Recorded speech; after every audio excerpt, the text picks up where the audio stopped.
Hey guys, Dave from Nerdarchy, for nerds, by nerds. Hang out with this nerd. Nerdarchy Ted. And in this GM 911, our GM needs help prying these wallflowers away from the wall.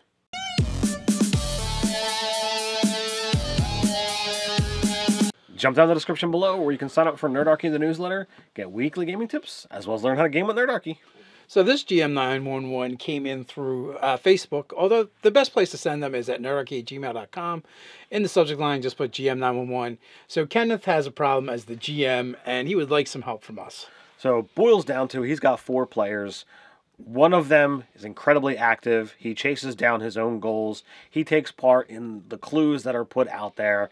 The other 3 players he kind of views as spectator players. They're along for the ride. They're having fun, but they're not really getting engrossed in the game. They're not really making it a part of themselves, or they're not taking part in the world. So he wants to know how to actually make it happen. Now, I would be okay with this, but they're kind of grumbling a little bit about the story not being about them, and they don't feel like they're involved. So I have like a couple ideas that the GM could do. Well, first and foremost, that is a very telling statement. He wants the players to be involved, and they're saying that it's not about me.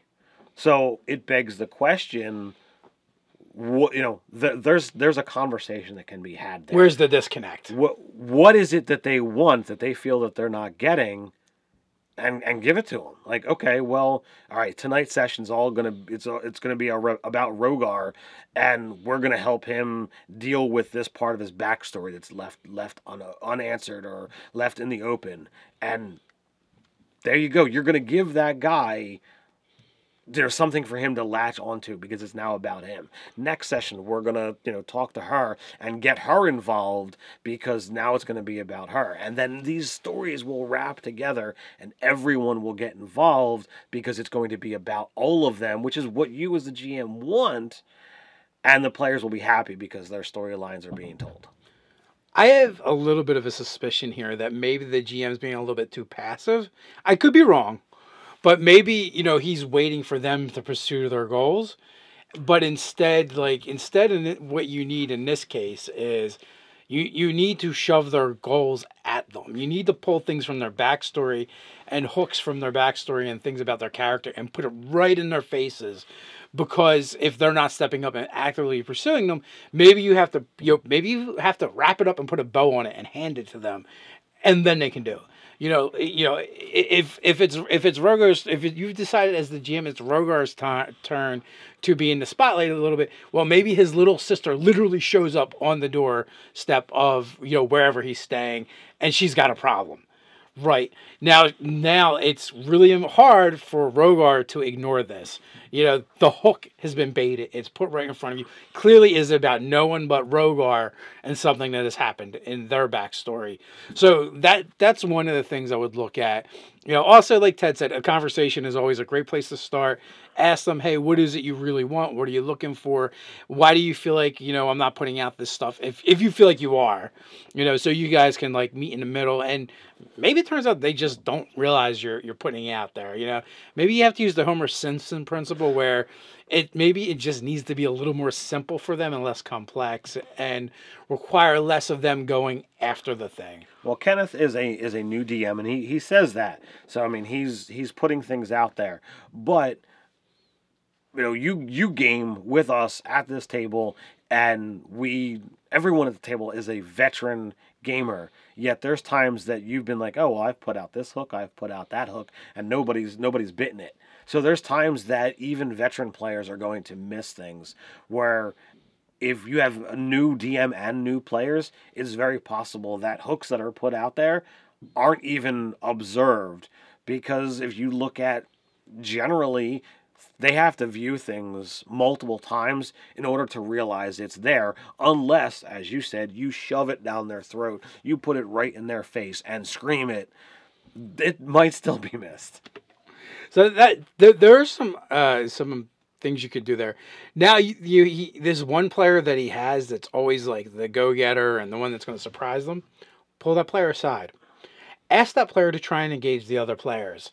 Is this player a resource and a tool at your table to help engage your other players? What if instead of just him doing his own things, if it's a caper or whatever, what if he engages the other players instead of you, the GM, and tries to come at it from that angle? So, when there's a problem, he's going to identify which of the other players are going to be best suited to help and call them out specifically. Hey, I've noticed this thing here. What do you think about it? And engage in role playing. A big part of this game, you'll have the ability to, have that party role playing happen. This is perfect for a DM. You get to sit back and relax for a moment while the party has a conversation. And if the spectator players tend to congregate together, well, him calling out one of them, it's really engaging all three of them, but he's specifically calling out to one to start the conversation. Right, and maybe the other players will kind of catch on and start doing the same, right? So then it becomes this chain reaction where all your players are interacting with each other, they're interacting with the story elements. Maybe there's other things that can go on, like you start off this event and then you the GM can introduce an NPC into the same scenario that that will engage one of those other players and tie whatever is going on to them somehow. Even if it's even if it seems like it's a bit outside of the norm or outside of the box, but so and so and they mention like a town or city that happens to be one of the other player characters' hometown, and like, oh well, because they're looking for this villain or someone they need information from. And then, this NPC will offer up the fact that they're from the same place. Maybe little things like that too will also engage the players where, oh, you included something from my backstory. Even if it doesn't really have anything to do with them, it might just give them that connectivity and feel like they belong to the campaign world. Absolutely. So all of these things boil down to getting these players involved. It allows them to become more a part of your world. And whether it be the conversation or the conversation and all these little things together, it's baby steps. If you work slowly, you can get these players into a position where they're doing just as much as you called it, the active player, and they're going to get more out of the game, and so will you as a DM. I'll also say too, like, if you're a new GM and your new players, don't beat yourself up. Like, stuff will come over time. You just keep working at it. And, if you're that new GM and you feel that way, but your players keep showing up, well, you must be doing something right. So don't worry about it. It's going to get better over time. Just keep playing the game and having fun with your friends. So you have any advice out there for Kenneth? There's a great place to do that. That's down in the comments below. While you're down there, don't forget to click like, share, and subscribe. You can patronize us in a good way over on Patreon. So until next time, stay nerdy.